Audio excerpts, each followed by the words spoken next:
Namaste, Michelle. Hello, How you doing?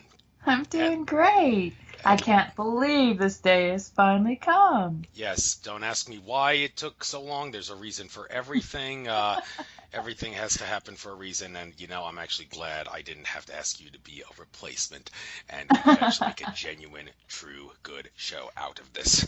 So, well, Michelle, I think we don't really need to. It seems like I do this with all, like the majority of my guests, but you've gone over your life story so many times on so many of your shows and so many of your other interviews, so I don't really think there's any need to do that. However, like most radio hosts who wait until the end of their shows to do this, I, for whatever the reason, like to do it at the beginning. So I guess, well, if there is anything about yourself that you do want to get out, by all means, get it out now, but also give out your contact info and your websites. I'd like to use your websites, not just michellewalling.com, but any other sites you may have as a bit of a guide throughout the course of this interview. So why don't you give out all your sites and your contact info and anything that you'd like to say about yourself.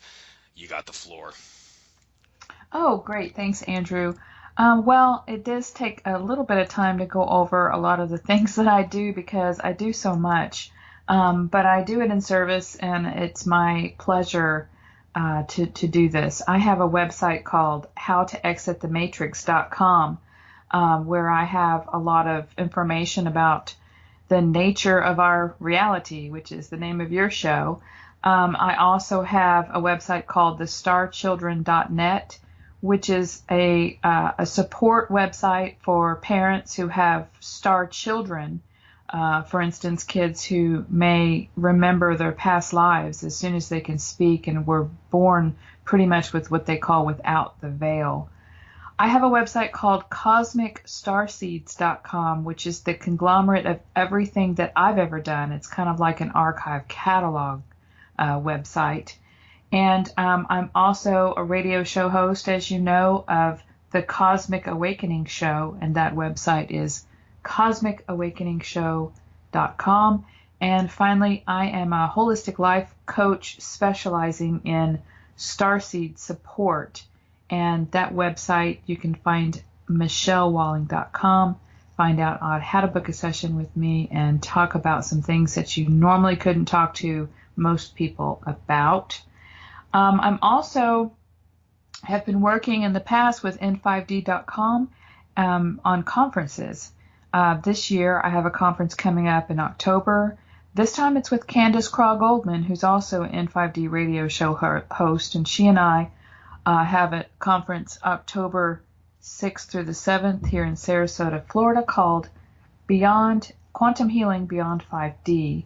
That's not just for practitioners of hypnosis, but for everyone who's interested in learning about how these energies that we are receiving at this time are able to work faster and on a quantum level beyond our understanding of the five senses that we have right now.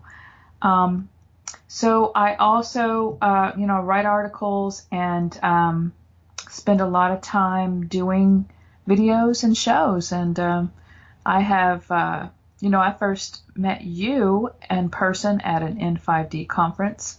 You've been a good supporter of N5D over the years, and really glad to see you still doing radio shows. I'm glad you're still writing articles and doing shows because I try to. I'm a little behind schedule. I just archive all my shows on my all the things that I subscribe to on YouTube and just watch them in chronological order. And I'm a little behind, but as long as I watch them at some point, I'm sure I'll keep up to date with everything. So that conference you mentioned, October 6th through 7th, I just went to N5D events and I see it's not there. That's strictly not an N5D event, although are you maybe perhaps considering putting it up on that site so anybody will be able to find out about it, because I may consider going. I think I have it on there, although it would be redirecting to my CosmicAwakeningshow.com website where I'm selling the tickets. It is not an N5D event, but Candace and I are both N5D radio show hosts, And I thought I put something there just so people could find it eventually. We are planning on doing another N5D event in Sarasota at the beginning of next year. So that'll be very exciting to bring everybody back together on the 99.9% quartz crystal sands of Siesta Key Beach. Yes, it would. And I went to your Cosmic Awakening show site now to see if I can find that. I guess I'll worry about that later on. But that event that you're planning to do in January, I would like to go, although Tolek and his friends are planning to do a conference in Hawaii at some point in January. And if it overlaps, I may consider going to that instead of yours, just for the sake of variety. Please don't take offense to that. It's just that everybody loves a little variety, and well, I've never been to Hawaii, so it wouldn't hurt to maybe go there to revisit my Lemurian past if that ever comes. But well, Andrew, we haven't chosen January. It could be February, but I'll let everyone know. But I did just look on n5devents.com, and I may have taken off that link. I'll put it back up for the event. But when you're on the CosmicAwakeningshow.com website, just click on the tab Events. You'll see a drop-down menu, and you'll find the Quantum Healing Beyond 5D event there.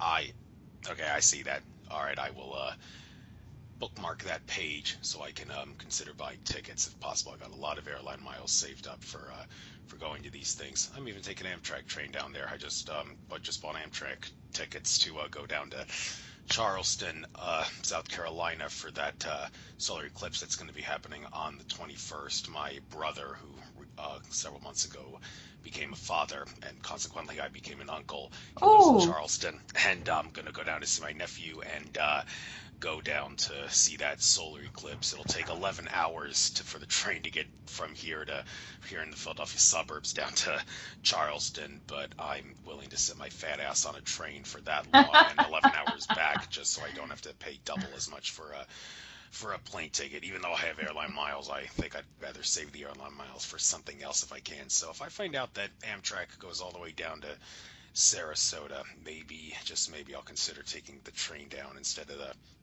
the plane. But since I mentioned that solar eclipse, Greg and I did mention it a little bit in passing for the most part when I had him on my show recently, and he was talking about it in some of the Facebook things that he was doing. So have you done any research on what that solar eclipse that's going to be visible across the United States and will ultimately, its last stopping point will be the Charleston area starts around like 1:15 in the afternoon. That's when it starts, and then the totality is around like 4:30 in Charleston. There's supposed to be some sort of a significant Stargate opening of some sort going on that day, but that's all that I've read on a couple of articles about it. Have you by any chance done any research on that to see what it's all about?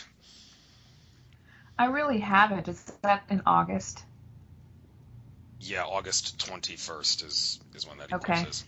And there's another eclipse before then, but that's not a total eclipse by any means. Yeah, I haven't specifically researched or keep up with astronomical or astrological things in that respect, but I do read a lot about my favorite people like Tiffany Stiles and Diane Canfield, and because they received specific channeled messages about they're both energy sensitives and about the upcoming events, and I tend to trust people who have had a good track record. And I do understand that that's going to be a very special energetic manifestation and doorway to whatever reality that you would like to move towards. It will quantumly move you towards that. That's about as much as I know about that. I think every day is an opportunity to move you quantumly towards that doorway. So I tend not to wait for certain events, although I do put some stock into the fact that several people at once do get these kind of messages from Spirit. And I think that's more of just a tool of guiding people to remember to make sure to live each day towards that new earth reality and the shift that we're all looking for. And since you mentioned New Earth, a lot of I think we might as well spend some time talking about this because there's people have seemed to have confused the issue. The late Dolores Cannon, may her soul rest in peace, has talked about how there's two Earths, and the second Earth, she says around 2003 was when the second Earth was forming, and when people hear second Earth, they envision perhaps some other dimension or reality where this second Earth exists, and people think if you're going to go to the second Earth, you're literally going to leave this world, physical body and all, and go there. But others say, well, no, it's not that complicated. She's confused it a little bit by talking about it that way. In reality, the second Earth is here in our reality, and it's just another way of looking at it in regards to how other people will be moving into what I guess could be considered their age of Aquarius, while other people, well, they'll also be moving into the age of Aquarius, but they're basically going to want to stay behind on the old Earth. They don't really want to wake up, if that makes sense. So when you hear about this new Earth and a second Earth, how do you look at it? Do you see it as a second Earth, or do you think it's a silly way of looking at it? Absolutely do believe in a new Earth, a second Earth, and absolutely do not feel like it's a silly way of looking at it. The problem is that there are many people who have, language barriers. They get messages from spirit and they try to translate it into their own words. There aren't the right words to really describe what's happening here, but I will do my best. From what I understand, one of my goals, or one of my jobs, was to oversee the templates of creation for things like universes and planets. And I was on a council. I am on a council because there is no time. And the template for the creation of this reality that we're in right now has become virus infected, so to speak. It's just a really good way to describe what's happened to our reality. And from my understanding, the way that we came here as starseeds to help correct this reality was to, as people awaken, we would help them to clear their energy fields and begin to take in these cosmic waves of energy that are coming from the center of the galaxy, from the center of the universe, from the center of the cosmos, and raise our vibrational level to such that we could physically hold energy that will, within our body, help us change the reality that we experience by moving to another vibrational field, which is called the New Earth, which was created as a kind of like a copy, but a corrected or restored, depending on how you want to look at it, because there's no such thing as time. A restored Earth without this virus, because this universe did not want to be destroyed. It could be easily just destroyed and our souls move to another reality or go back to source, start all over again. But it's been decided by source and other councils that this universe is worth saving. And so in a way, Earth was used as a honey trap to draw a lot of the dark forces that have plagued the universe with an overly dark role, kind of out of balance role. And perhaps if you were to listen to someone like Og Tellez, you would understand or believe that there was an artificial intelligence involved in the takeover of Earth and many other places in the universe, with an end result goal of taking over the universe. But when this was looked at into the future, the universe basically ate itself up or imploded upon itself or destroyed itself. So in order to save it, there was a grand plan way beyond Earth, but indeed Earth has a large part in correcting the imbalance by shifting those souls who are of a good nature and have the ability to hold a high vibration by simply being in their heart space and clearing out past life trauma and current life trauma and things like implanted thoughts and physical implants and such, to where you're able to hold a high enough vibration to where when Earth is ready, she literally shifts from one body to another. And physical, I don't believe that it's actually a physical body of Earth. I think it's more of a plane. Thus, that's what the name planet is. So I think it's shifting from one plane of reality to another. The new Earth has indeed already been created and is indeed right here.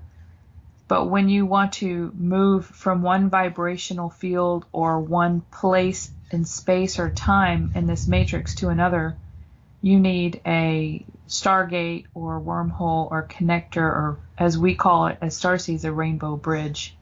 And so the work that we're doing right now is literally activating the rainbow bridges or connectors that have been placed by a lot of the workers for many years now, and connecting those together and getting ready for some kind of change in our reality. Now, how that will unfold, there are many theories about what it'll look like, when it's going to be. We can get into any of those that you want. I'm sure you probably have questions to follow up on what I just said. Yes, I do. However, just to make sure I don't lose my train of thought, I'd like to get on with the thing I was planning to ask you next, and that somewhat ties into this whole new Earth thing and people like moving to a second Earth, and some people they will be moving to, but they're not going to be living the happy life that others will because they don't really, well, want to. It's not their destiny, and they don't want it. This kind of relates to, I brought this to Greg's attention when he was on my show recently. He didn't seem to recall very well the thing I was referring to. Maybe you do, because I know you and him spoke to each other about it, and you made a YouTube video about it, about how don't remember exactly how long ago this was, but Greg had a very inauspicious synchronicity act happen to him, where two people within a short time period told him that a lot of people on Earth will be going through this big transition, and the second person that he spoke to mentioned a similar thing, but they said, like, these people, if they don't transition, they're screwed because this is their last chance. And you and Greg made a video about that to kind of clear up the confusion and say this is not fear mongering or anything, but we kind of need to get this out because it's synchronicity apparently nonetheless, and we might as well delve into it. Do you remember what I'm talking about, and how does that tie into what we just talked about now? And do you think maybe there is some truth to the people that refuse to awake because they want to be sheeple? They are screwed because maybe this is their last chance. Well, it's a very complicated subject, and I do remember the incident where Greg was at the dog park and he got a couple of messages very synchronistically. And that was more of a warning to light workers, get off your ass and do your own work type thing.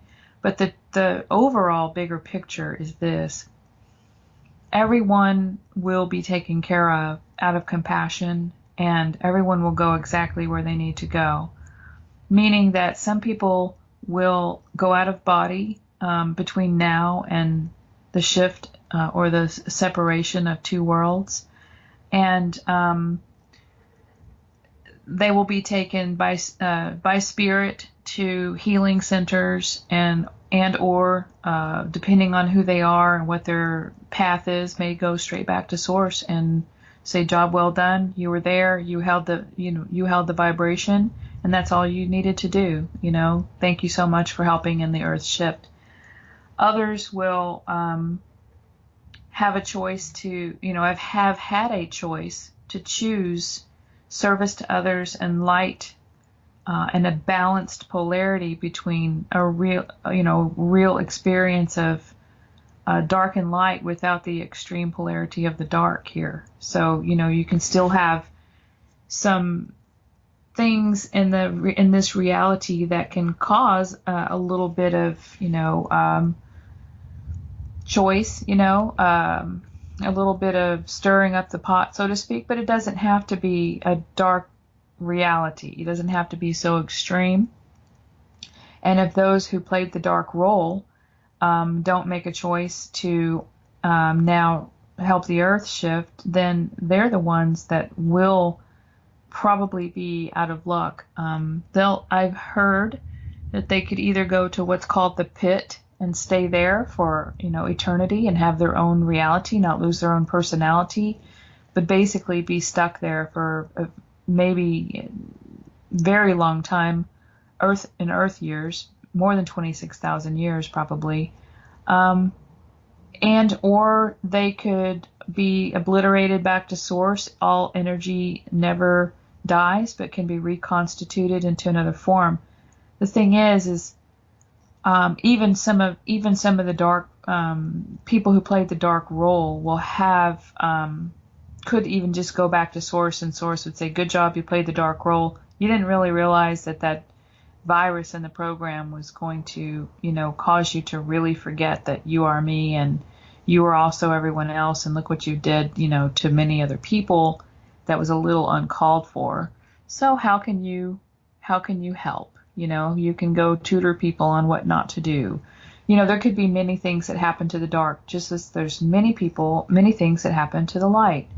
But what I want to stress is that there's been a new revelation that I've had, and I don't claim to know everything or have all the answers, but I try to share as much information as I can as I come across and it resonates with me. And that is that everyone seems to be really creating their own reality, and everyone is on their own particular timeline, and everyone will experience this shift in their own way. Meaning that, let's just say that I experience a shift. There's this thing that happens all of a sudden, and I find myself either in a new reality or in a healing hospital or back on another planet or back to source. What will happen to someone in my family or my reality when I'm gone? And see, there's several answers for that as well. Number one, they could just see me completely disappear. Or number two, because of our contracts together and because of their higher selves help with them to help them advance, they could simply create a copy of me in their reality that will help them live out the rest of their life as nothing happened in their life. So there are a lot of quantum things and multidimensional ways that this could happen. Number three is they could literally just die out of body, and since we never really die, they could be taken instantly back to source, back home, or to a healing center on a ship somewhere or in another part of our universe. So there's a lot of different things. Nothing is just cut and dry. We live in a polarity universe, and it's really hard to have cut and dry answers on any kind of questions that you're going to ask. But I hope that I didn't forget anything, and that I've explained that a little bit better on how you're creating your own reality. And so, whereas my reality is merged with yours right now, partially, so that we do this show together and we can communicate. And our reality is also merged with the collective consciousness as well. So we're all, all the people in my neighborhood look out and see the same street lights, street signs, trees and things like that. So we have an agreement on another level, on very many levels, how to share and merge realities, even though we are only responsible for creating our own reality and perhaps living out some kind of contracts that we might have with someone else on how we can help them live out their reality. But in essence, it is our own individual experience, and that's why there is no right or wrong. That's why people, this gets very psychological, very quantum when you think about it, because Source created everything, and everyone's having their own individual play going on in their head. Our reality is simply a projection from our eyes and our five senses. as far as what we grew up learning. And when you add that sixth sense in and that multidimensional layer, things can get really strange. And then on top of that, you add timeline jumps and shifts and time travelers and people who are doing a lot of work in their sleep. Then it gets really tricky to really pinpoint exactly what's happening or what's going to happen.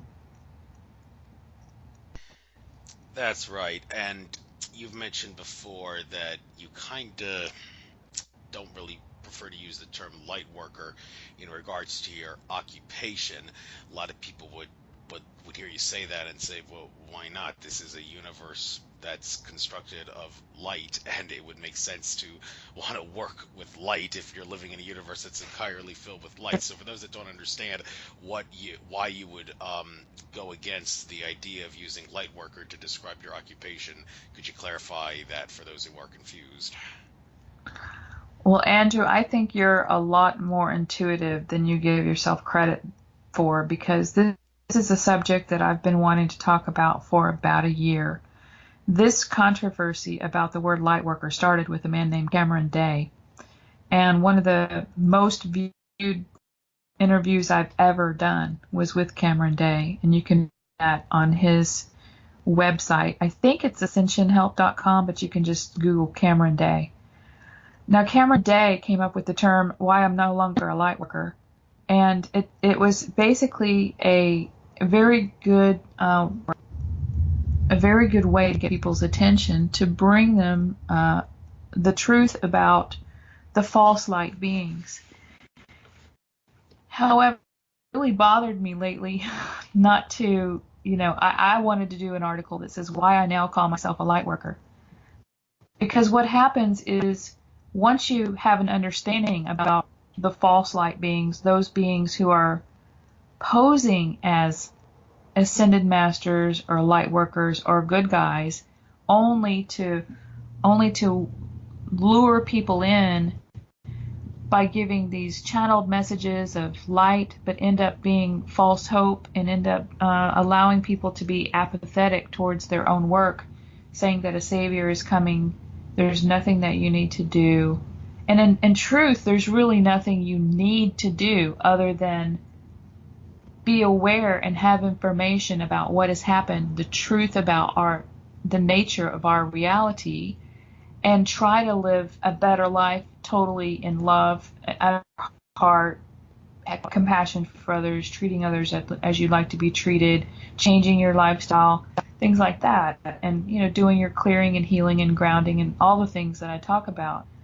But once you do that, once you get an understanding, once you go down the rabbit hole of the false light, which is a lot of the work that I post on howtoexitthematrix.com, once you go down the rabbit hole of the nature of our reality, once you've learned about the beings who have done things to our DNA and how our memory has been wiped, and the false light trap at the the tunnel of light after you die, and all of these things that you learn about, it doesn't matter. None of it really matters. All that matters is light, sound, frequency, vibration, energy, and raising your vibration. And once you raise your vibration, you become immune to all of these traps at the matrix, these false light beings, these archonic beings. Any beings that aren't of a higher vibration above the fourth dimension are literally not going to be able to see you. Your reality, if you're creating your own reality, what happens is your reality begins to change around you.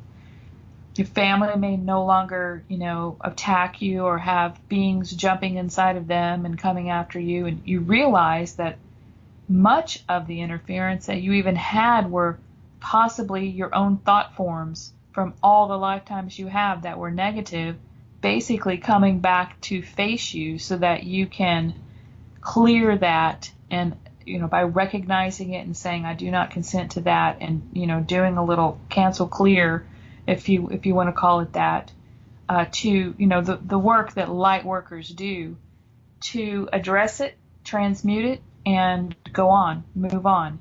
And so I do consider myself a light worker because I've learned discernment, and I know what to do to stay away from the archons and ankle biters and false light beings.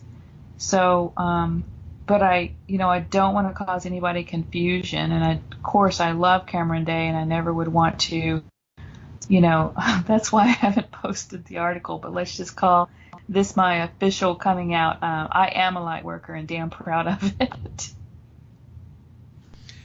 Glad to hear you say that, and I feel the same way about myself. So, moving on to some of the other things here. Look at your Cosmic Starseeds website and the tabs up here. Here's a subject that always seems to cause a lot of controversy: Ascension. And George Kavaslis has said many times recently there is an Ascension Deception of sorts, and I think I know what he's talking about. I'm very familiar with this. First of all, let me point out, Andrew Bartzis has said that 2017 is the year hope dies. Among other things, what he means by that is all those people who believe since 2012 that we will go through some sort of like a crystalline transformation and or be saved by extraterrestrials.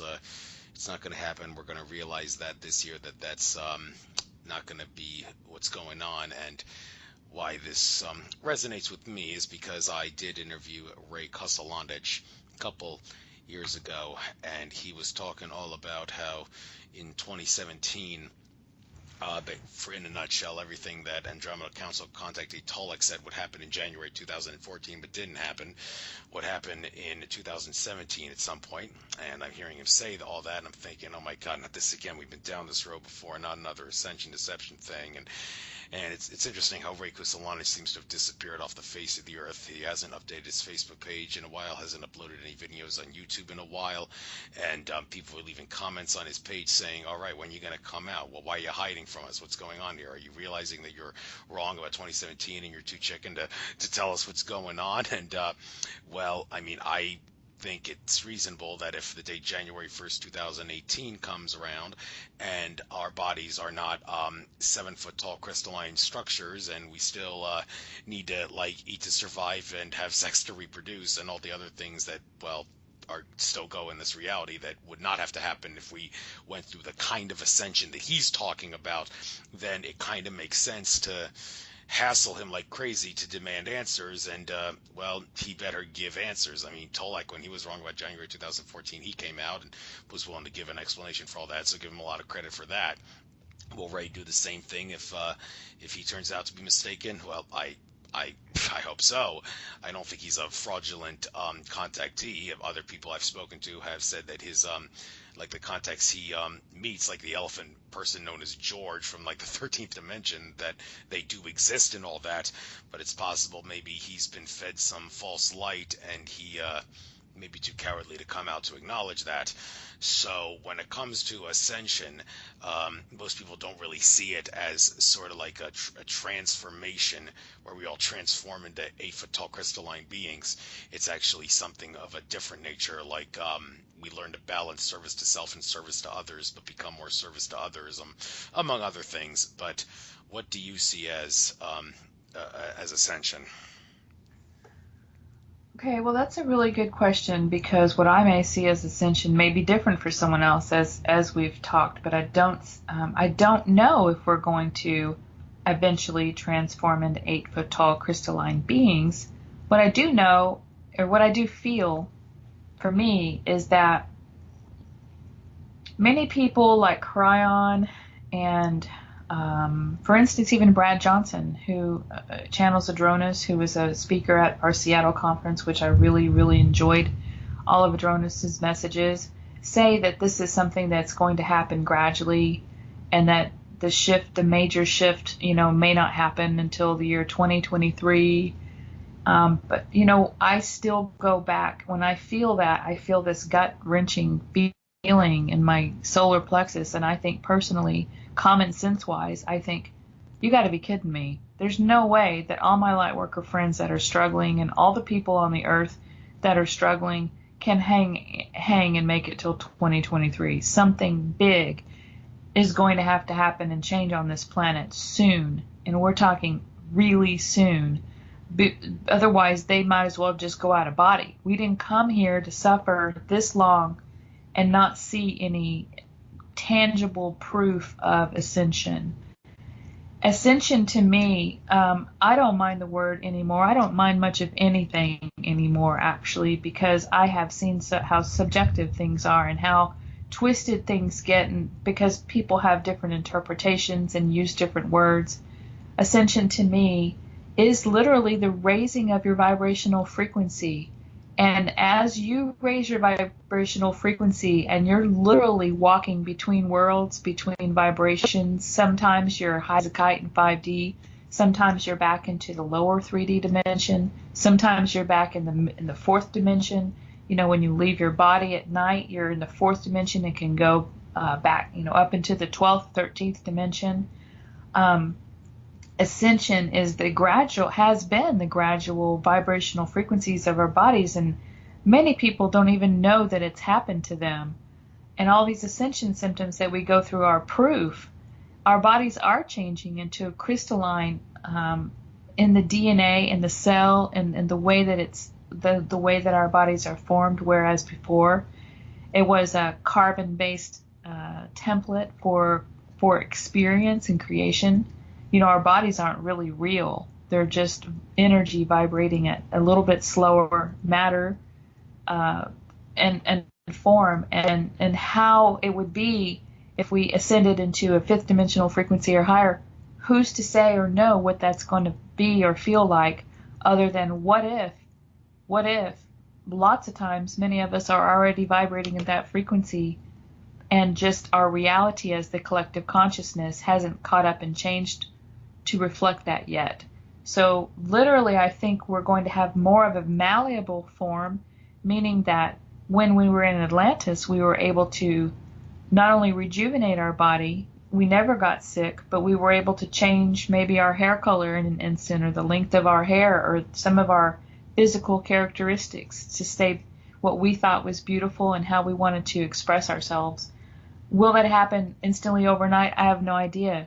But I do know that what I've seen in my body and what I've seen, in my reality, Greg Prescott, when we make the effort to take care of our body and begin to exercise and change our diet, we both have really whipped into shape. And I do believe if you look at any of my videos, you can see that I probably don't look like a 47-year-old person, and that I look pretty healthy. I had gained a lot of weight over the last, I'd say, 5 years, and I think that that really bothered me for a while.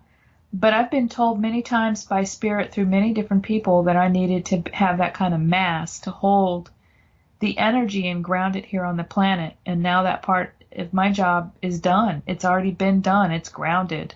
And the transformation and shift is underway. And if I prefer to have a leaner, more physical, younger appearance, that's what I'm choosing right now. I'm not saying I look like I'm 20, but I'm saying I feel healthy. I don't have hardly any physical problems at all. When I do, I get right on it with energy work, try to find out, what's happening with that, and try to clear that. And I think Greg's the same way. And both of our diets are completely different, but that's how you listen to your own body and trust and know that if you're creating your own reality, you literally can change even the vibration of your food and any GMOs or anything that's wrong with your food just by thought and intention and energy. So back to your question about the Ascension Deception. When I began my awakening, I did listen to a lot of George Kavasalis, and I have a place in my heart for him, because no matter whether you believe what he says or not, he was there for me on my awakening process. He got me thinking outside of the box, and he gave information that truly opened my mind and made me feel like I wasn't crazy and that this was real. And he had an explanation about multiverses that I'd never heard anybody else talk about that made complete sense, since I have been outside of this universe, and most people have. I don't remember it, but I know I have.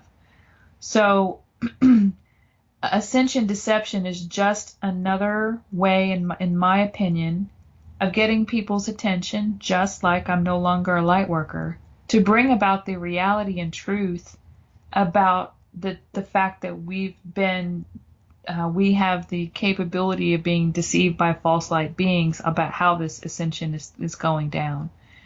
And we are in the middle of it. We are an accelerated point. It keeps accelerating, compound. For all we know, it could be like really almost already happened. We're just need to see more changes in our reality, and that has been affected by timeline shifts. These negative beings or dark beings or artificial intelligence that's running them has fourth dimensional technology that's able to affect our reality and timelines. And they have been stretching our timelines out. A lot of this free energy and healing devices and abilities for us to regenerate and heal, and fast modes of fast transportation like high-speed trains that don't touch the ground, spacecraft, time travel devices to get you to the moon or a close planet without going through wormholes and back. These technologies that have been kept from us have been stretched out to where none of this has come out, and because of timeline incursions, and our reality is able to be malleable. And the light team, the team that's working for the trapping of the dark, trapping them here, which they're trapped with us now, and they have to make a choice. I lost my train of thought. Sorry. The trapping of the dark and the timeline incursions have occurred, and all we can really do, or all we're really allowed to do by the rules of free will, are to respond to all of their tactics and how, since it is just really an experience that we're going through, it's real in that emotions are created, which is energy and motion. So we're creating energy, but they're steering how we create energy and what kind of energy we create and what it's used for. When that all goes away, and when we undo the timeline incursions, it seems to me that we would have to do a very fast leap or jump in the timelines to get to the timeline that we need to be on, where a lot of this stuff either quickly falls into place and or we simply do move realities into the new earth where everything is already created. There is no money. There are no governments. There's free energy. There's crystals that light up houses and rooms and, all of those things. Because on another level, because we are multidimensional, we are already on the new earth. Because there is no time, that reality is already there. What we're doing is collectively hanging on to everyone that we can and pulling them along towards that timeline. We're here to pull them out.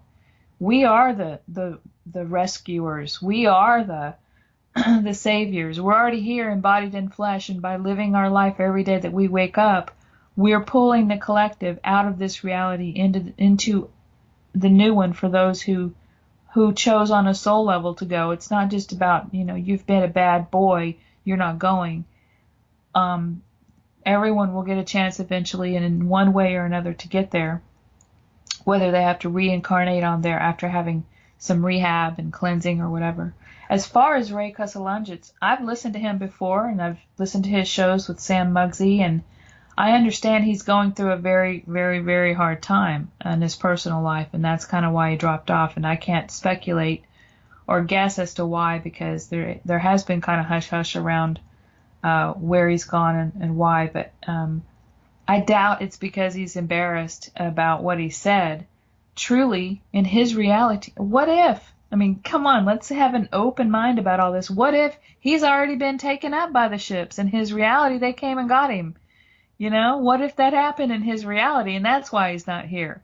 We have to be a little bit more accepting and open-minded without being gullible, but not worrying about not being gullible, just worrying about our self now, and really what resonates with us and what works for us, keep it, and whatever doesn't, without judgment, just let it go. And maybe there was somebody else that needed to hear that in order to get through their ascension process. So ascension to me is more like a shifting of realities and pulling people through just by helping to raise their vibration by being here in their reality, giving them truth and healing and love. Fair enough, as far as I'm concerned. And you mentioned that you and Greg have different diets and all that. I want to get into that a little bit because you mentioned before you still eat a little bit of meat. Now, when it comes to eating meat, will I ever stop? Probably not. What I see myself is, like I mentioned before, like that graph, I think it's called a hyperbole, where it gets down closer and closer and closer to zero, but never actually reaches zero. That's what I envision my meat eating habits to basically happen with my meat eating habits over the course of time. They're going to go down, down, and down, but never actually reach zero. Right now, the only meat I actually buy is at Whole Foods, which is the only store I shop at, is the extra money that you have to pay at Whole Foods. I believe is definitely worth it because they make sure they sell the highest quality food. Turkey and chicken, that's about it. I don't even buy it. Well, I did actually buy a little bacon today when I went because I had to make a sandwich as quickly as possible, and cooking that was a lot easier than going through the trouble of waiting an hour to cook a chicken and all that. But unless my dear sweet mama is nice enough to make me a plate of meat or something, I can discipline myself not to eat meat. And it's just been turkey and chicken, and I'm sure it's going to go down, but never actually reach zero. Well, I forgot to mention the pizzas that I get at the local pizza place. I can't. You're a pizza lover for sure. I can't eat pizza unless there's meat toppings on it. But pepperoni and ham are my favorites. So that's about the only pork I get in my life. But you said you still eat a little bit of meat, and I've heard a lot of controversy about this. I mean, Santos Bonacci, a lot of people give him a lot of grief for being the poster boy for the flat earth theory. I'm not going to get into that, but he has been very giving meat eaters a lot of grief, saying, I feel really sorry for you. You're basically totally screwed. You don't know what you're doing. Humans are supposed to be herbivores, and there's other people who basically share that ideology, but I don't know. I've spoken to some other people like Dr. Joel Wallach he's a naturopathic doctor. He asserts that humans, we really are supposed to be omnivores to some degree. We're not supposed to eat a lot of meat, but to not eat meat would cause problems. Stuart Swerdlow, when I had him as a guest on my show, even asserted, people, you better eat red meat or you're going to have health problems. Well, that's a huge exaggeration, I think. But he would assert, we're supposed to be omnivores. And you have reasons for continuing to eat meat, and I'd like to know what those, I'd like you to go into again what those reasons are. And do you see yourself actually going strictly, if not vegan, vegetarian at some point, to the point where you don't eat any muscle tissue anymore, which is what meat is, and maybe just stick with eggs, cheese, and that kind of stuff? That's not technically meat. But why do you eat meat? Is there a reason for it? I'm sure there is. Please get into that. By the way, when you start talking, I need to step away from my radio for about 45 seconds. I forgot to get some water. I need to get some. So you just cover for me. Keep talking for the audience and everything. I'll be back in 45 seconds. Sure. All right. Well, I'll start with Santos Bonacci. I have observed him telling people what to do and judging them and using foul language and very nasty tones towards people, which, to me is completely opposite as to what, we need to do to help support other people and help them move through their reality. Eating right now is just as much of an individual need and choice because we're all on our own ascension timeline and all in different places on that ascension timeline. And even though we're as a collective, some people who vibrate at a high rate and are able to hold that high vibration comfortably are moving more to vegetarian and veganism, not eating meat, because part of the virus in this reality was things feeding off of other things, like animals eating animals, people eating animals, and eventually the universe ate itself up in playing out the future of the universe. So ingesting other people's other things, energy and killing and stuff like that. So But right now, I eat meat. Specifically, I eat chicken and fish, and very rarely I will eat red meat that's organic. And I try to buy my food at, we have local grocery stores here in Florida called Publix. They have some grass-fed beef and organic meats and fish. And Costco is a really good wholesale place for us to get organic food. Personally, I eat meat still because it grounds me. And I've always been an emotional eater, and I've always enjoyed eating. And I know that when I came into this lifetime, I said, I'm not going down there unless I can enjoy something about being human in a 3D, on a 3D planet for the very last time. I hope that I'm ever going to be incarnated in such density. And part of the give and take and, the rewards of being here is the culinary gastro, pleasure of food. And however, with that being said, I have talked with a lot of people who are able to channel their higher self beings, very connected with source, in contact with galactic brothers and sisters and their aspects of themselves that are galactic and cosmic on another level. Those kind of people, most of them do not eat meat. And it seems that that is a stepping stone to being able to hold that kind of vibration, to be able to vibrate at a higher level to where you can literally pick up that cosmic telephone and connect. For whatever reason, there's no need to judge somebody because they're eating meat and not connected on the cosmic telephone. Some people need to be in 3D holding their vibration. Doesn't mean that that their soul or their energy is not high vibrational.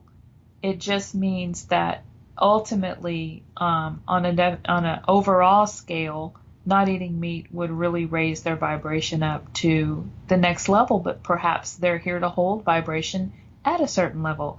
So again, there is no cut and dry answer to overall whether people should eat meat or not, other than we do know that the vegan, vegetarian, supporters are correct in the fact that because people are so gluttonous and uncompassionate on the planet, they raise beef and pork and turkeys and chickens in unhealthy environments, fill them full of steroids to make them grow faster. All that stuff is going to kill you if you eat that. There's no question about that, and it's inhumane. It's unfair to the animals. It's just horrible. But that's not in my reality, and I try to eat as little red meat as possible. Try not to think of where it came from, and if it's organic and free range, that's even better. It doesn't mean that I'm not going to go out to eat on a social occasion and have meat if I'm feeling it right then. Sometimes I get so freaking high, I feel like I'm going to pop out of my body if I don't eat something really grounding, and that's when I'll eat a hamburger or something. Very rare these days, but I'm not going to keep myself from being social, eating out. I can change the vibration of my food by giving it what most people call blessings, although the word blessing is be less. It's black magic twisted around. So I try to just do it fun, and I just give it, thank you so much for providing this meal and this taste, and I'm going to love eating you, and I just love the taste. Thank you. You gratitude, high vibration, and just have these wonderful thoughts, and I really enjoy it, and I never get sick. I never feel bad or anything like that. Some people, if they're working out right now, the old way of thinking, and it could still be current way, is if you're going to build mass and body and muscle and things like that, you're going to need to eat a lot of protein. If people would just simply cut out the carbs and sugar in their diet, which leaves nothing else but meat and vegetables, unless you want to become vegan or vegetarian, you can't get enough protein from just beans and some things to be a really bulked up human being. Now, whether being bulked up is good or bad, I don't know. It's personal preference. So some people just eat a lot of meat, a little bit of vegetables, and I can't judge that either because it's all personal preference. Just recently when I was in Europe, I had I don't really like a lot of the foods that they serve there, so I was always going for pizza. I always had craving for pizza. The difference in Europe is I don't know if their pizza crust has much gluten. I'm sure it has gluten, but it's, probably doesn't have any inorganic wheat and things like that. Maybe not as many pesticides. They do have chemtrails there. However, we're getting off topic, and I would say that you've talked to me. You've heard what I've said today. If I can eat pizza, if I can have an occasional hamburger, and I'm still eating chicken and fish, you use your own discernment as to whether it's affected my consciousness or not in my ascension.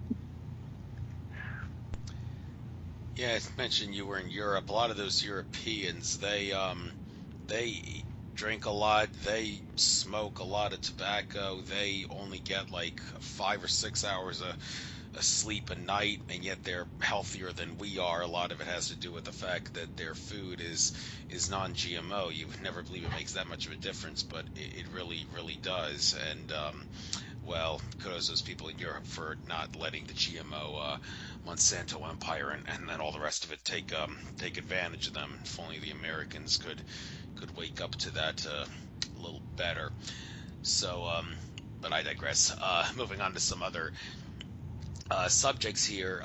Well, you're Let me just follow up on that. I think you're right. I think non-GMO is more important than whether or not you eat meat or not. But if you're going to eat meat, definitely try to go organic and grass-fed. Right. So, also want to get into your coaching skills. You are a life coach, and I'd like to ask, how exactly do you help people when you don't give advice as a coach? I mean, when I hear that's one thing a life coach doesn't. One thing they don't do, they don't really give advice. They let their clients get the answers for themselves, and you're just guiding them along. Although it seems so counterintuitive to think that a coach would not give advice. After I graduated high school, the year after I graduated high school, I decided to go back to the high school whenever the school day was finished for during the spring sports season, because I wanted to be a track coach for a little bit. Just did it as a volunteer job when I was bored and nothing to do on my off days from work. And I remember as a shot put and discus track coach, which is what I taught, I was giving advice all the time. So to think that you don't give advice as a coach, well, this is a different coach, obviously, what you are, but you would think if you're a coach, you got to give advice. Well, apparently not. So how exactly does it work? And although I did think about becoming a life coach, but when I saw that the course you got to sign up for to become a life coach costs a fortune to sign up for that, I decided, maybe I'll put this on hold and consider it at some other point. So how much did you have to pay to take the course to become a life coach? Was it like a couple thousand, and was it worth it? Well, I'm sure it was worth it because I know they pay you pretty well, but get into that. And also, what do coaches do? How do they give advice without actually giving advice? Well, for me, it's a little bit different than most life coaches. I took a life coach course through SpencerInstitute.com. It was a couple of $100. And I was guided to do that by spirit so that I had some kind of credentials behind my name, because no one wants to get coaching from someone who's not, ever been heard of or doesn't have some kind of coaching or credentials themselves. But in my case, I've been a coach, advisor, spiritual guide for many, many, many lifetimes in many different places, many different layers and levels. So it was just the common sense thing to do to be able to put a title on what I do. But what I really do is I give starseed support. I think everyone that's here that's awakened is a starseed, meaning that they're a seed, a portion of their larger being from outside of this reality, from the stars and beyond.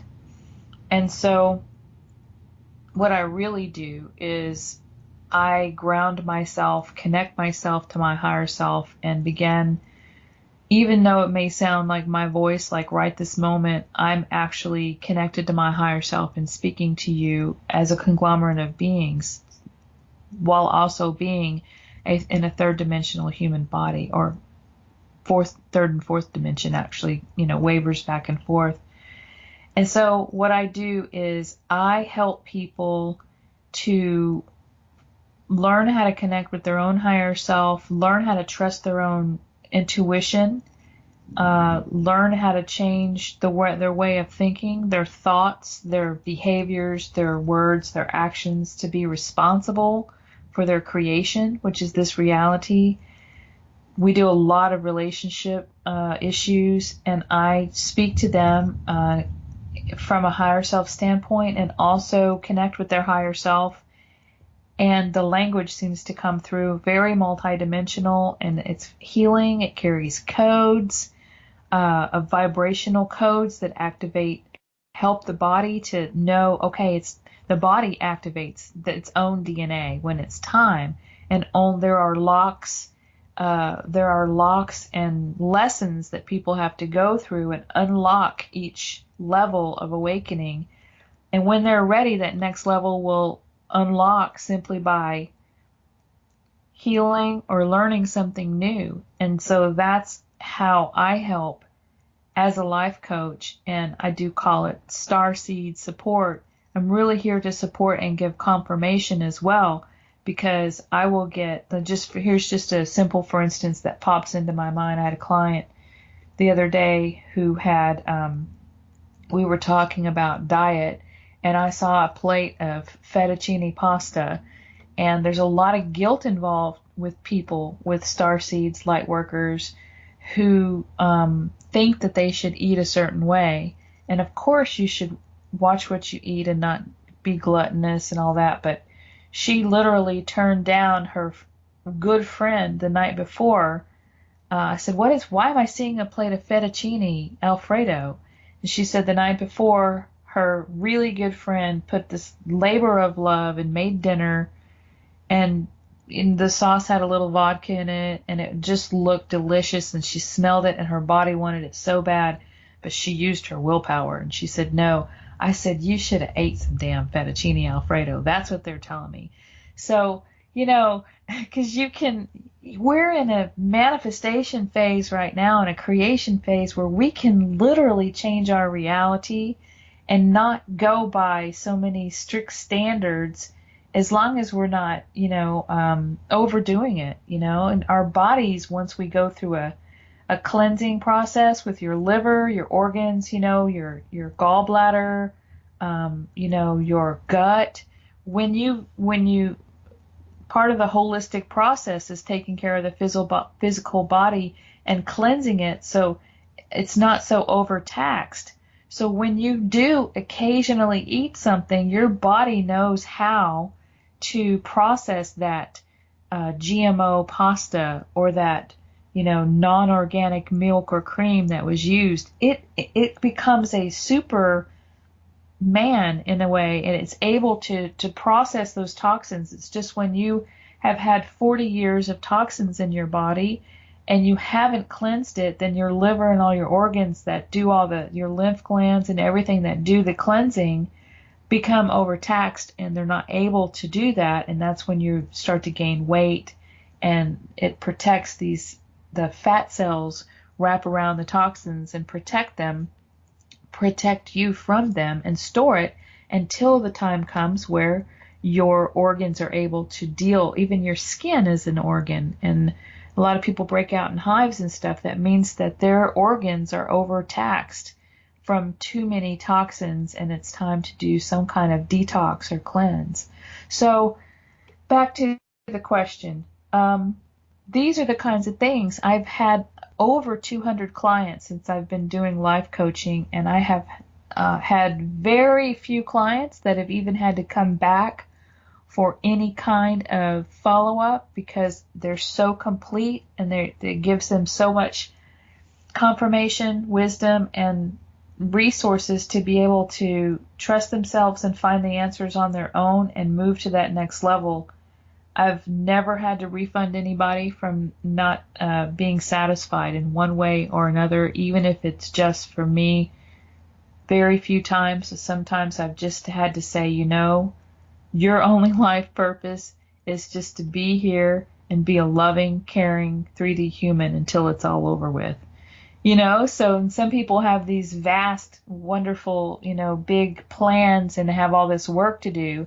And some people just got it, they're just riding the waves, and their energy is so immense. They're just here to insert themselves as far down as they can in the density, because we are literally bringing things up from the base, from the bottom. So some people had to dive down into the bottom to bring it up. And I hope that explains a little bit more about what I do, because there's literally, if you wanted to put it in metaphysical and spiritual terms, I channel my higher self and tune in with other people and help them to shift their energy and raise their vibration and have the codes that tell their body it's time to activate their DNA. Good for you. Good for you in many ways. And when it comes to activating DNA, I see you have another tab here on your Cosmic Starseed site. Awakening and activation. You put it in the same tab. So activating DNA. One way to do it that I've used before is on the N5D YouTube channel, there is a video that Greg uploaded back in the day, 528 hertz meditation, where it has the codons of DNA lighting up. And this is supposed to help you activate your DNA. That's the magic solfeggio frequency anyway, the 528 hertz when it comes to DNA activation. Aside from doing a meditation like that to activate DNA, and when it comes to activating DNA, is it one of those things that because we're stuck in this matrix still, that if you do activate it, it's only going to be a temporary thing for all intents and purposes? Or do you have any magic advice, so to speak, that people could utilize to keep their DNA, the codons that aren't active longer? How do you go about activating DNA besides that meditation, and how do you keep it activated? Any advice? Yes, because that was actually a huge part of my Europe trip, DNA activation. And I had an Akashic record reading that said that I actually left some of my energy and codes at the Bosnian pyramids, and when I returned there, I could retrieve those, and that would be the next level of unlocking my DNA. Like I said before, our DNA has a locking mechanism, so that our powers, our superhuman abilities, can't be used by the dark, or if we were to be infiltrated or tricked by the dark to use them, what happened in Atlantis wouldn't happen again. So there was this lock put on our DNA. And literally, let's talk about the cell first. The cells in our body every cell carries carbon copy, fractal of our DNA, of our codes. And earlier when I was talking about detoxing, one of the things that's a big part of activating your DNA and locking is detoxing, because I kind of had a vision in my head that there's a membrane in your cell, and that membrane is kind of like, it's supposed to be fluid, like a wall of water. And for light to get into that cell, that membrane needs to be malleable and allow the light in. And what GMOs, chemtrails, and many of the things, the water, fluoride, many of the things in our reality were designed to do was to keep our cell walls unmalleable and unfluid, and to keep that light from coming in. So detoxing literally can help clear the cells in your body and allow more light to come in. Now, this is light that's, I don't know if you call it infrared or maybe not visible right now because of our seeing senses aren't completely turned on, although some people do have the ability to see light beings, light rays, balls of light. Some people are already seeing those. But this is light that you can't really see. This is the light that's coming from the center of the cosmos, and some even say from other beings, in spaceships or whatever, motherships that are helping, also beaming love, light codes, or whatever you want to call it, in light form to us, so that our cells do activate, so that our DNA does unravel and become all usable again, which carry, the codes of being more superhuman. As we had that superpower activation conference in Sarasota, I believe at the end of 2016, I talked about, and I have this up on N5D YouTube channel, my portion was listing many of the superpowers that we have when our DNA is activated. Lots of people are already experiencing a lot of these things. What I do to activate my DNA is I did the detox, and I try to eat clean. That keeps, in my mind, my vision is that's showing me that light is able to more come into my cells and trigger or activate what needs to happen. I also talk to my body. I talk to the cells in my body. They have consciousness. They follow orders. So my body hears activate my DNA, and it begins to do it as long as I've unlocked to a certain consciousness level for the next level of activation. What I have come across recently is that many of us have a lot of our DNA already activated, and it's not dormant anymore. It's activated, but it's still not really online because it doesn't fit into the collective consciousness reality that we're experiencing. So it really isn't able to manifest in those particular ways completely in our reality. But if we were to really focus on doing it in our own reality when we're by ourselves, we see a lot of things, we hear a lot of things, we have psychic abilities, we're tuned in, connected to our higher self, maybe even go have a little visit with Source, maybe do a little,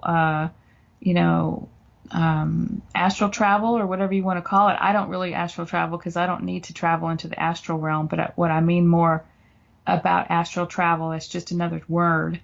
What I mean by that is using your imagination to go up and visit ships and people on ships and different things. I mean, that's what DNA activation more looks like right now.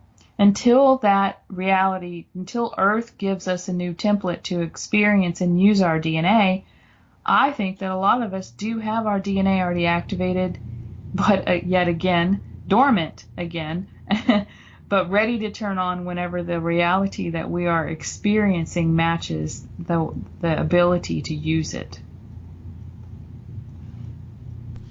Thank you very much. Moving on to the next tab here, life purpose. A lot of controversy about what the meaning of life is. I think it's pretty straightforward. Those of us in the spirituality community would assert that the life purpose has got to be raise your consciousness to move closer and closer and closer to source. That's such a broad statement, though many would assert that you got to maybe be a little more specific when you're talking about a life purpose. So I haven't checked to see what this tab is all about, but when you think of a life purpose for, well, I'm assuming you're talking about humanity, but does it have to be humanity? Can you talk about a life purpose for other entities and beings and living things or non-living things for that matter? So why don't you tell us what the phrase life purpose means to you? Well, since you're on my CosmicStarseeds.com website, to me that really references the life purpose of what a starseed, someone who is an awakened being that knows that they came here and inserted themselves into this reality to help not only humanity that shift out of this reality, but to help Earth raise her vibration and shift into a new way of being. That's what a life purpose in this context on my website is. Many people want to know what their life purpose is, and some people, if they're having difficulties in their life, if they're just hitting up against, brick wall after brick wall, seem to have a black cloud hanging over their head, all these are indications that they're really not on the right path. They're not on the highest and best path. I didn't mean to say right. I meant highest and best path. Things that work, things that don't. When I say there is no right or wrong, there's definitely things that work better and things that don't. And when things are going really good for you, and you're having good things happen to you, you're probably on the right path and fulfilling part of your life purpose. But many people want to be the highest and best that they can and make sure that they're fulfilling what they meant to do when they came here. And I think that's really what the definition of life purpose is for me. That could include what you do as a service to others. It could have to do with, whether you stay in a relationship or not. It could have to do with whether you're someone that's here to ground the light into the planet, or if you're a grid worker, or maybe you're a healer, or maybe you're an information disseminator like you are. So, and I would say that you're definitely living your life purpose. And if you have, if you're okay with it, I can give you a little bit more on air about what I kind of am getting while I'm talking to you.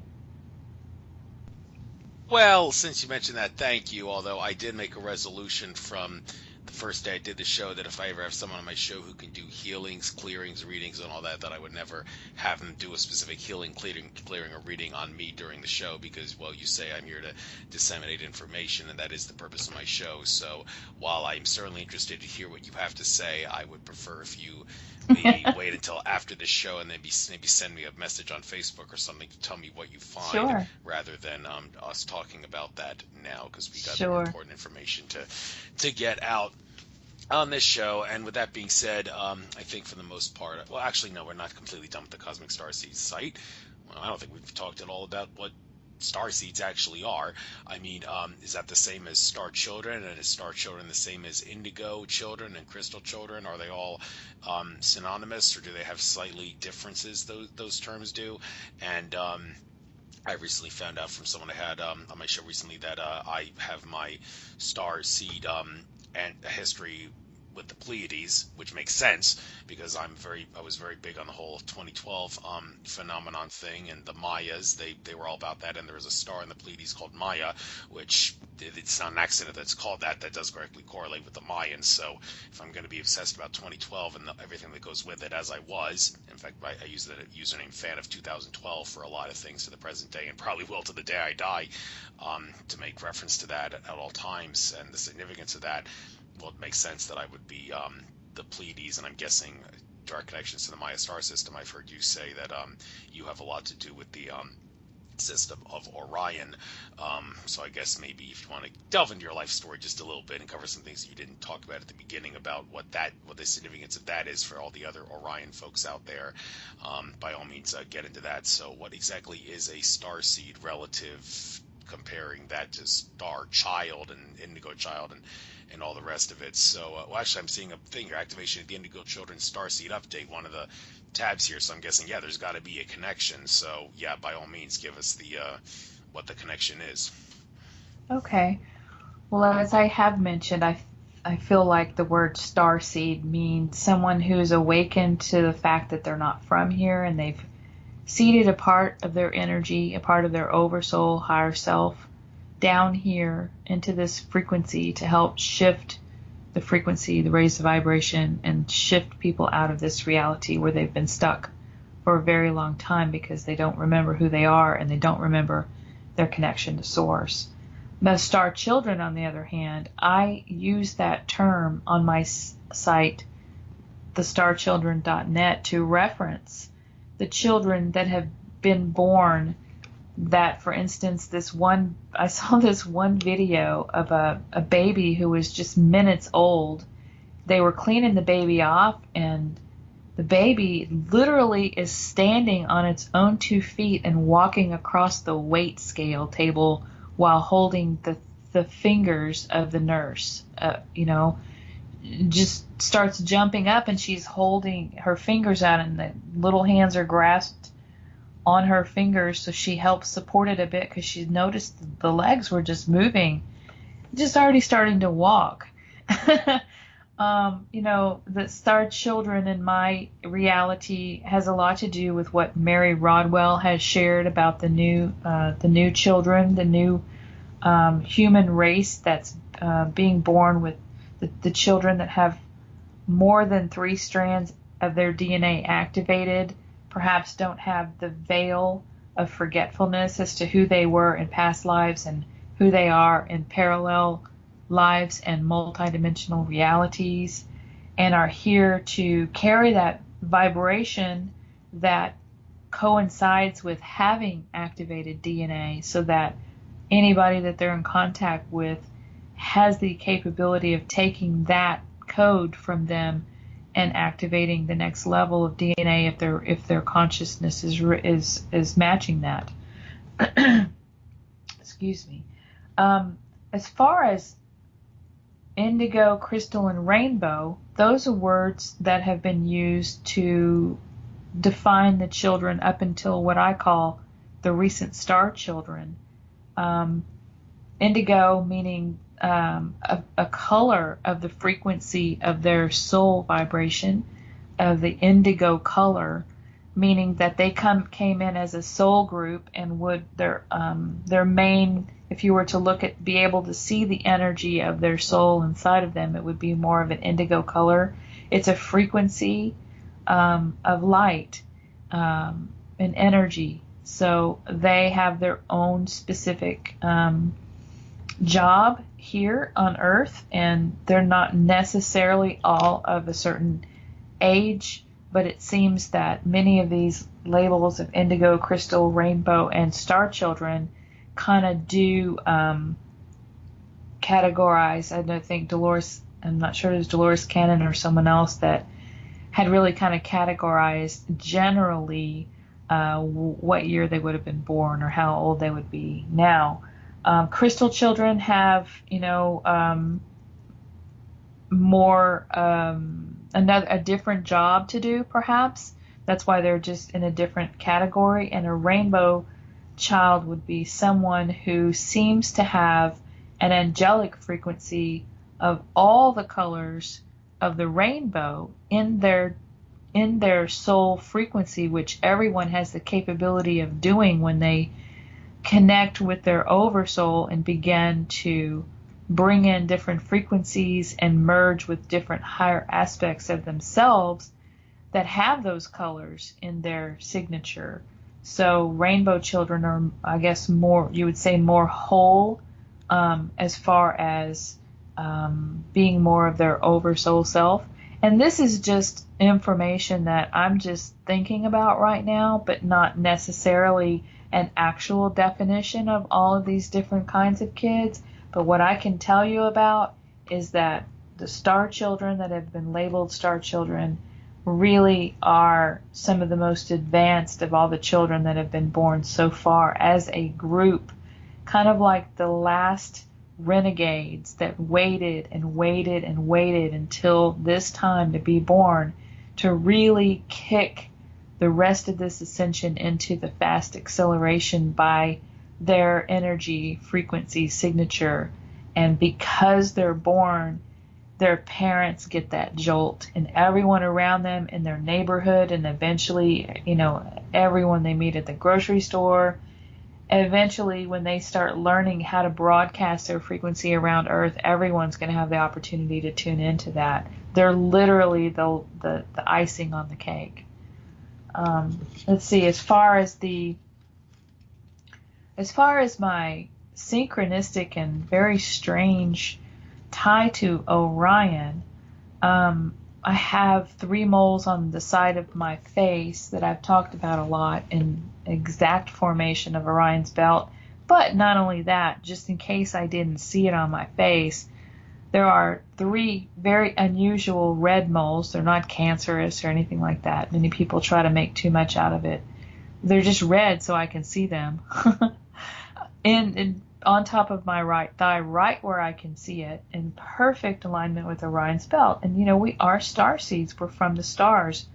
That's an energy signature or frequency that's manifesting into reality. I think it was more of a cosmic joke for me to manifest that on my body to give me confirmation or some kind of tie to Orion. Now, let's get to how Orion fits in with the Pleiades. There's what has been termed the Syrian Alliance, which has beings from Sirius, Orion, and the Pleiades working together to undo some of the things that the Anunnaki, had done to humanity when they created this version of the body that we're in right now, which has inactive DNA and also a veil of forgetfulness when we are birthed through the birthing canal. Now, the Anunnaki are actually Pleiadians. They actually went to the Pleiades and took over a lot of the planets there in renegade form, and were able to do so because they said, if you don't allow us to take over your planet, we're going to blow it up. And so many of the Anunnaki came from the Pleiades. Many of the Anunnaki are in a reptilian type form, and when they came to Earth and created the slaves to mine for gold, they used the reptilian DNA. Plus, there were other beings on the planet. There were Pleiadians and Syrians and Orions and many other different experiments going on. That's what Earth was supposed to be, is a place to have experimentation on DNA, genetics, and plant genetics, and all the different codes of the living library of what Earth really is. So Anunnaki did use the reptilian genetics and mixed it with several other star planets, stars, DNA to create the form that we're in right now. So I think that more than anything is my tie to Orion, is reminding me of the Syrian Alliance and the fact that there's a huge Stargate in the Orion vicinity that actually leads outside of this universe. Thank you very much for the cosmic history there. Moving on to another thing on another site. You didn't mention this site, but I know that you did create it just for the sake of getting information out there about a lot of things that aren't necessarily covered on, like, in 5D and your other and the other sites that you deal with. The Woo Woo Media website. I heard you say that when you guys put that up, there was a little bit of controversy about that because a lot of people seem to find that a little bit disturbing, the information on that site. But regardless, it's not supposed to be disturbing. It's really just enlightening about paranormal things. So, well, first of all, I'd like you to get into, why do you think maybe people got a little uncomfortable with that site, and also, what are some paranormal things that you advertise on that site that you know a thing or two about? I'll give you the floor here to educate us on what you know about the woo-woo kind of things that go bump in the night and all the rest of it. So what is it about that site that you think is significant and worth talking about? You got the floor.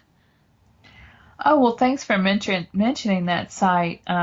I haven't been putting a whole lot of energy into that site because I've been extremely busy, but it's a fun site that Greg and I created together to really go woo-woo and paranormal. I know that these are some topics that we could have put on N5D, but I wanted to segregate the topics of paranormal, supernatural, and metaphysical on one site, because there might be some people out there that are really into UFOs and ETs and spaceships and things like that, where they could find that stuff there, but they're not so much into matrix things. They don't want to think about the nature of our true reality, or they'd rather be blissed out by spiritual things that you can find on N5D, and they don't want to get into these esoteric type topics. So I think that another reason why this was such a exciting creation for us was that my whole awakening process, going from just a completely asleep person, meaning I did not have a clue about how our governments were controlling our lives other than I could, obvious common sense things, paying taxes and never being able to get ahead. And, I didn't know about fixed elections, and I didn't know about why we were getting diseases and sick, because they were creating them so that the medical industry and the pharmaceutical industry could continue to siphon our money. I awoke because of my trigger that I left myself was ghosts. And I watched a show on television back in, a while back, called Ghost Hunters. And whether the show is authentic or not, or recreating actual events that happened with EVPs, electronic voice phenomenon, and using infrared cameras to catch energy signatures of ghosts or whatever, whether it's actually authentic or whether it's based on authentic things, it doesn't matter. Point is that show really got me thinking. If they have evidence of beings talking and ghosts, what are ghosts? Where are ghosts? I started asking these questions. What do you mean there's another vibrational frequency where beings can literally be walking through your bedroom in another reality, maybe not see you, or maybe even see you and want to try to talk to you or get your attention? What do you mean? How come we've never been told these things? That is what woke me up. So Woo Woo Media was really created to reach that particular crowd of people that were seeking answers on that kind of stuff, the supernatural. There's a lot of supernatural things that happen that just aren't talked about on mainstream media, but happen in everyone's everyday lives. The only thing is that I'm just one person, and I really had to decide, between life and all of the other things I did, whether I, could have the time. I built up a really nice database of stuff on Woo Woo Media, but haven't had the chance to really expand it more into the future. I hope to get some help, maybe where I can, get people to help write articles and find articles to post and grow and expand it. But right now, I just haven't had the time. Perfectly understandable. So, oh, good luck. Do whatever you got to do. Let Source guide you. And, well, if you keep living your life to the fullest, I'm sure Source will make sure that you do the things that you are destined to do. Well, with that being said, though, I've kind of changed my attitude towards astrology and numerology since I first started following Greg in 5D and your work and everything. I used to be the kind of guy that around up until 2013, I really wouldn't read horoscopes and numerological horoscopes and such. I would just try to live my life to the fullest and let the stars guide me rather than obsess about what each horoscope for any specific week or day said and think, okay, this is the way I should live this day because this is what the horoscope said. I said, not don't obsess about that. Just live your life the way you want to live it and let the stars be your guide. But in recent times, I thought maybe that's being a little too boring with it. It wouldn't hurt to peek at the horoscopes every so often. I follow both sidereal and tropical astrology. When it comes to, well, I do every day go look at the astrologyanswers.com site to read the horoscope there, but Athen Gementi's Mastering the Zodiac site, I find that to be very useful in terms of weekly horoscope readings. I'm a Pisces and a sidereal, but an Aries in tropical mainstream astrology, and like to get a little bit of both to try to make the most of it. So I think it's in my best interest to pay a little more attention to the horoscopes nowadays than I than I did in the past. Although it's kind of a bad idea to totally obsess about it and read every horoscope on every single, like, from every single astrologer to try to make sense of the whole thing. That's kind of going overboard. But do you think, would you advise people, yeah, it's kind of would be in your best interest, rather than always try to live with your life to the fullest and the stars be your guide, you would probably be able to live your life to the fullest even better if you did look at your horoscopes and try to use the horoscopes and the stars as a map for how to plan your days, weeks, months, and whatever time period in question you're looking at. Well, I understand why you're asking about astrology and numerology, because it is a little confusing. If time is the fourth dimension and time was created to allow us to have a linear unfolding of something that's actually happening in no time, but we're doing it for the experience, then astrology is more of the map of the cycles of time to show when certain doorways are open for exits. And that would be important to know. And before, as people, in the dark ages were going blind, they were able, before they had, computers, they were able to follow the cycles of time and things through astrology and the maps in the sky and everything. When you start talking about sidereal and all that stuff, you're talking foreign language to me, because I've never really studied astrology. And I think that when we shift out of this reality, that we probably won't use astrology as much, because I think we'll be able to, as a multidimensional being, shift outside of time whenever we want, go visit other realities that we're actually involved in, and come back. So we are time travelers and time stretchers, and astrology is simply only applies when you are in time. So with that being said, as long as we're still on a real timeline and haven't been shifted to some interim or false timeline to where, we're just in a waiting period, as we, like I said, we've already should have, had changes in our government and monetary system and been able to bring free energy and things like that. Astrology is a good way to wrap your head around people's energy signatures when they're born at a certain time. It is like a stamp of the matrix. This part of the matrix is not necessarily bad. It's like a stamp of the matrix as to what your sun sign is. And people with certain sun signs get along with other people of certain sun signs, and it helps form your reality in this, because you're plugging into this program of the matrix, and it's just part of the program.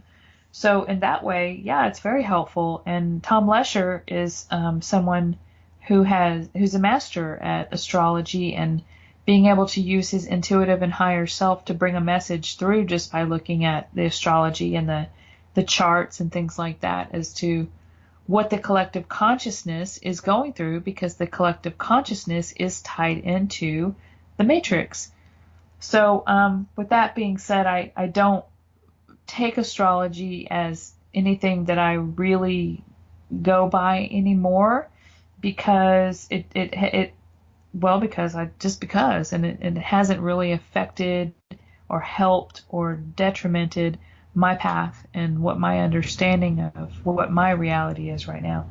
Numerology is very interesting because in this matrix, it seems that numbers represent geometric patterns and shapes, which represent the pattern of the nature of our reality, which seems to be some kind of computer program, ones and zeros and geometric patterns and colors and shapes that are representative of light and sound and energy, all wrapped up together. So it's interesting to see and watch, for instance, license plates, and when your reality is morphing to give you just the message that you need through numbers, if you know how to interpret numbers. Or let's just say, like me, you have an affinity to look up driving down the road, just happen to see right when you look at a license plate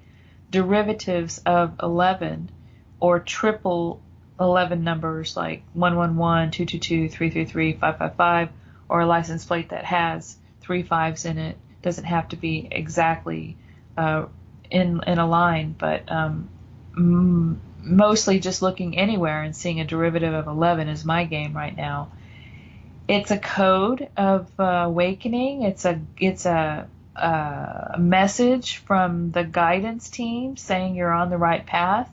It's a proof of you're manifesting your own reality, and also that you planned to look at that license plate just at that time because you've already done this before, and it's your reality is literally unfolding as you create it.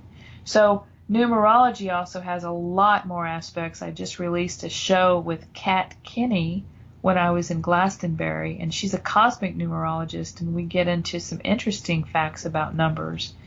And she lives her whole life around numbers because numbers is her language. So again, I think it's very selective to what you're here to do and how it can help you in particular. But I don't really get much into either, although we do have, Greg has a tab on N5D about astrology and has really kind of tried to grow that because there are people that it really does help to use astrology in that way, but I'm not one of those people. I do like to listen to Tom Lesher because I think he's funny. I think I should listen to him a little bit more. Kelly Rosano is and Jim Delacoli are my tropical astrologers of choice for the most part, and Athen Jimenti is the sidereal astrologer I pick. But I think just for the sake of spicing up my life with variety, I might as well get some other astrologers involved.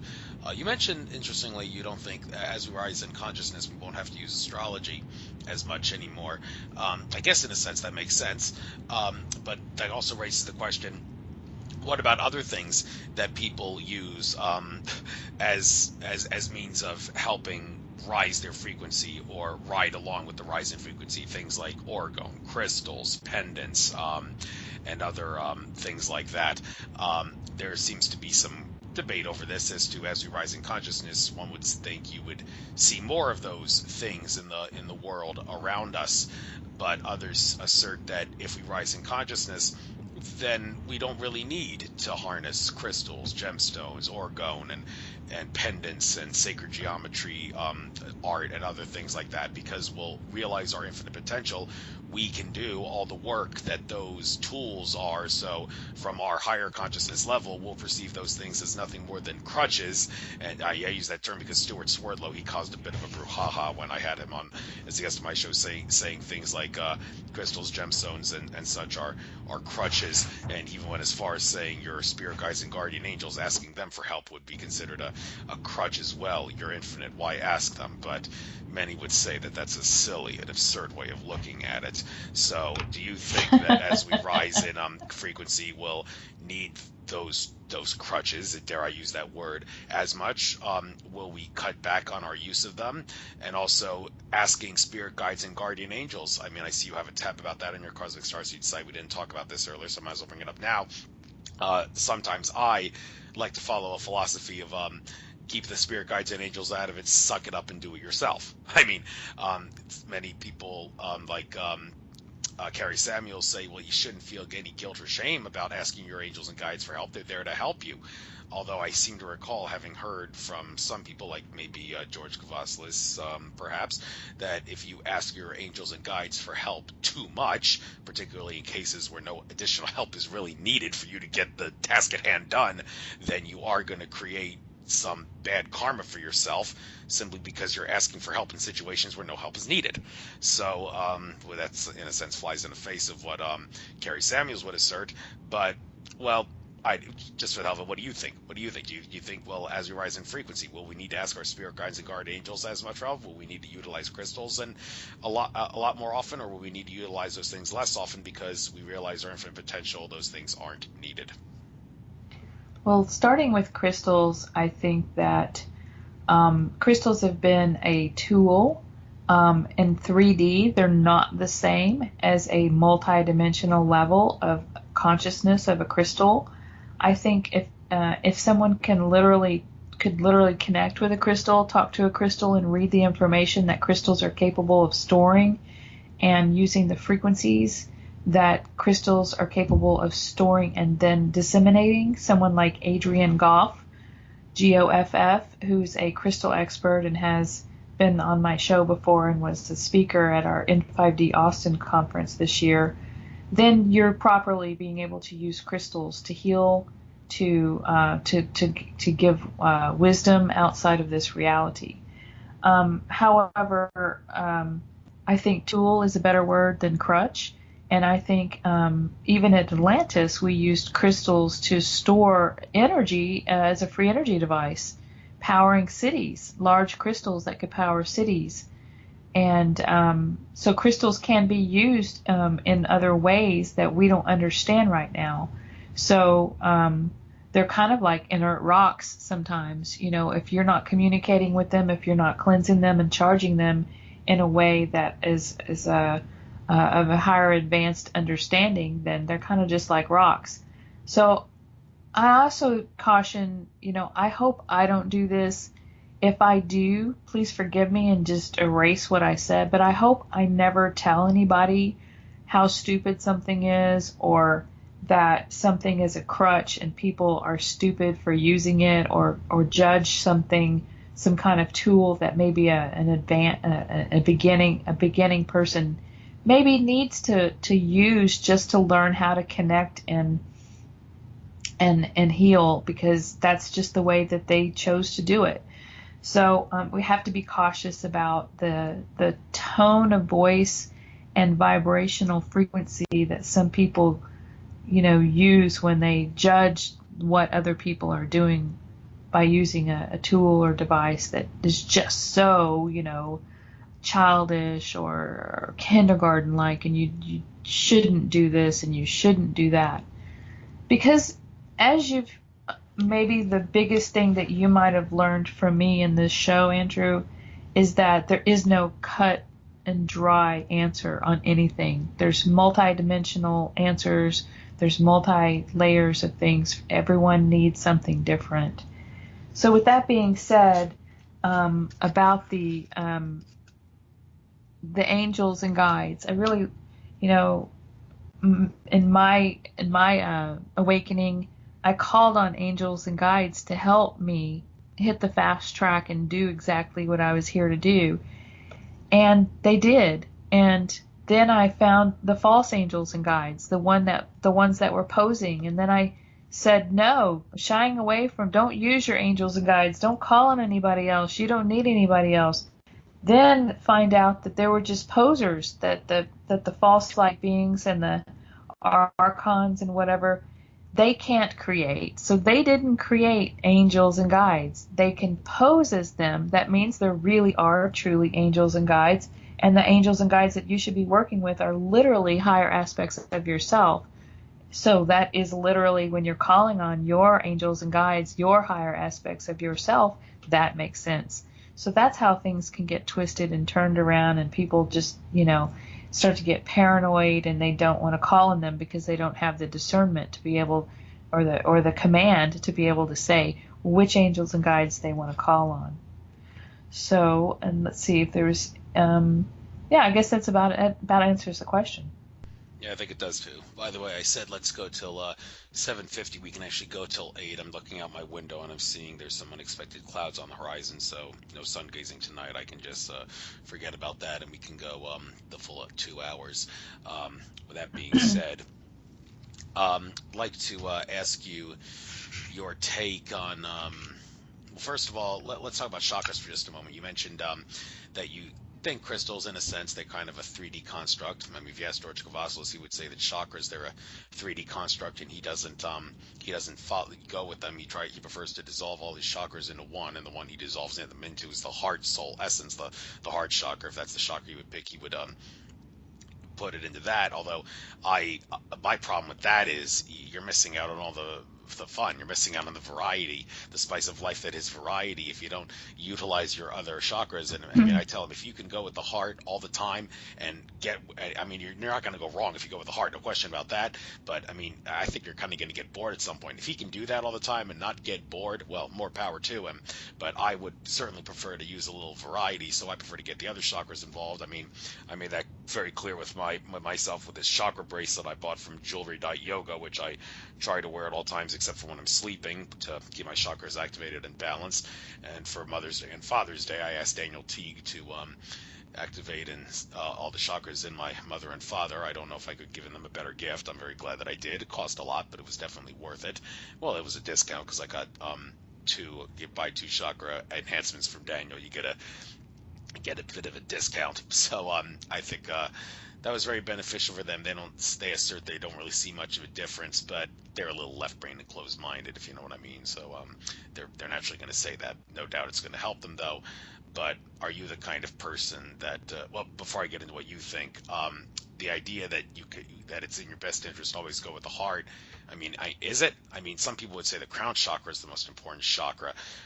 Just ask Andrew Bartzis. He's talked about how the crown chakra is a very key means of him getting the answers to almost any question he could want to get the answer to by accessing the Akashic records, because the key to accessing them is through the crown chakra.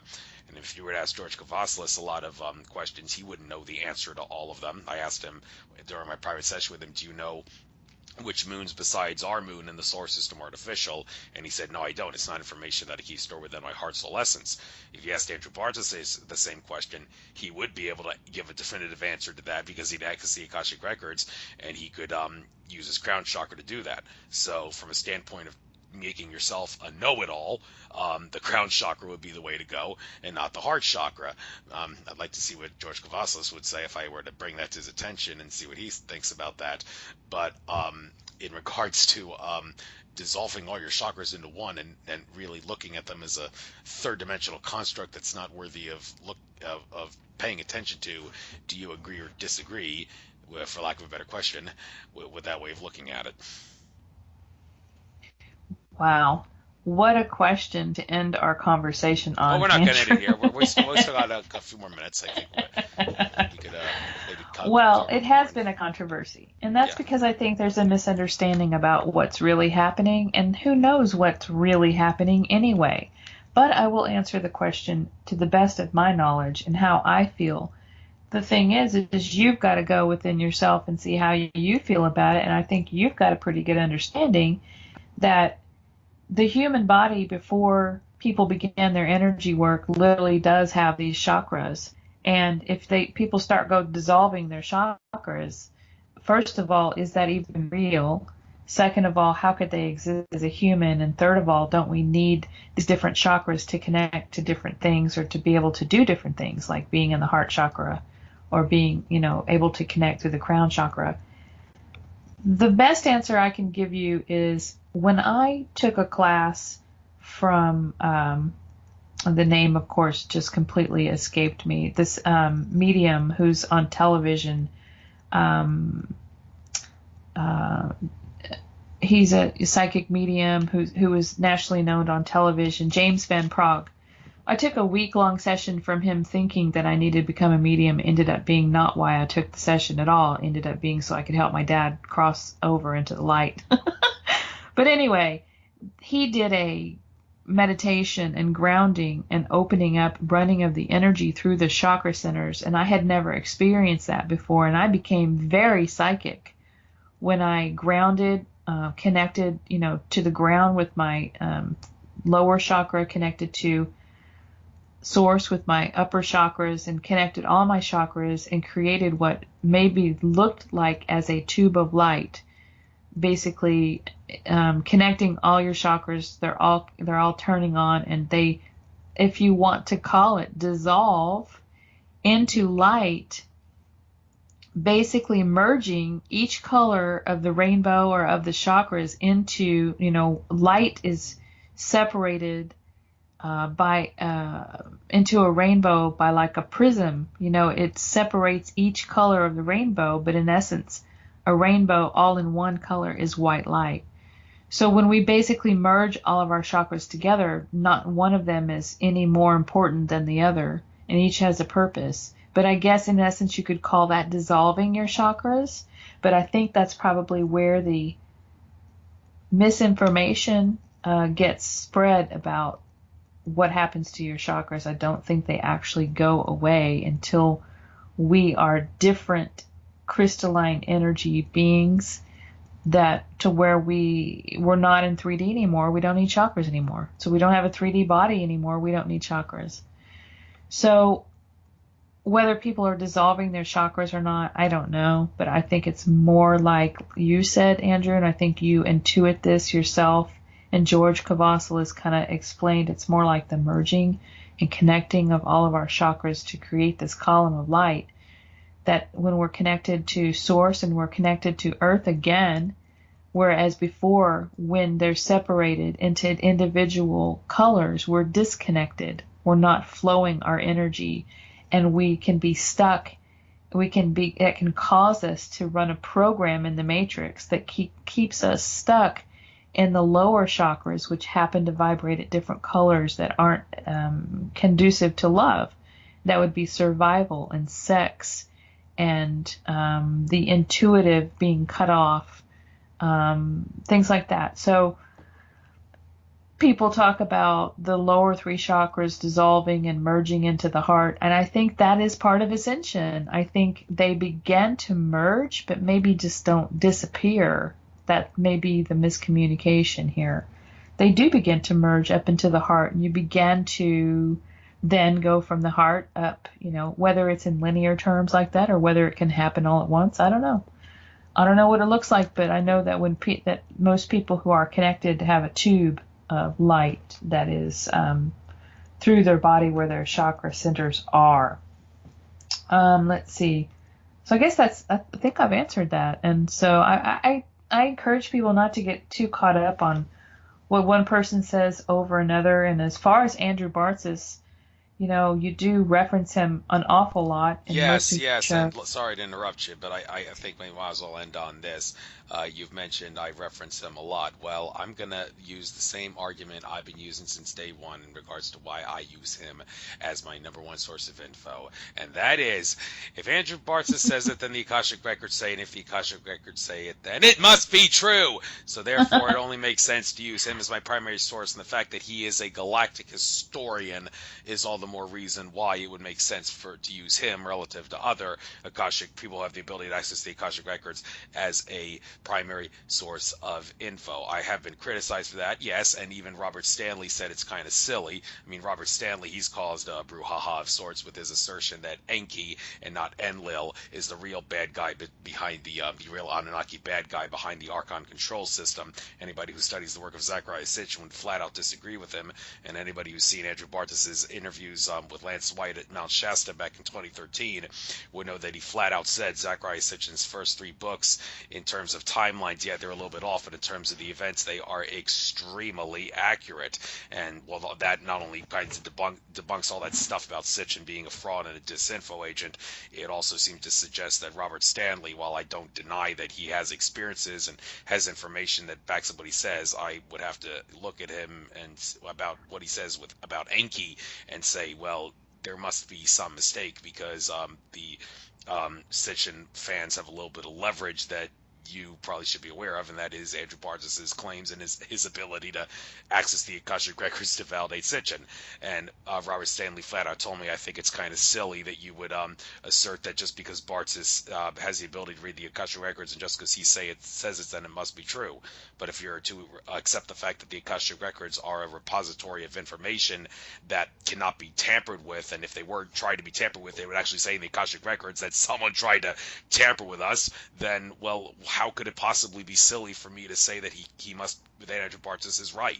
So I can't help but ask, why do you think that maybe I'm going off the deep end, using him as a source all the time, as a primary source anyway, use him as the de facto source of information for a question that he provided an answer to relative to other people?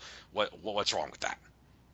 Because the whole point is that you have the ability to learn how to read Akashic Records yourself and go within and not look outside of yourself for the answers. And Akashic records can be overlaid, by the way, just to argue that point. They can be overlaid by holographic reality changes.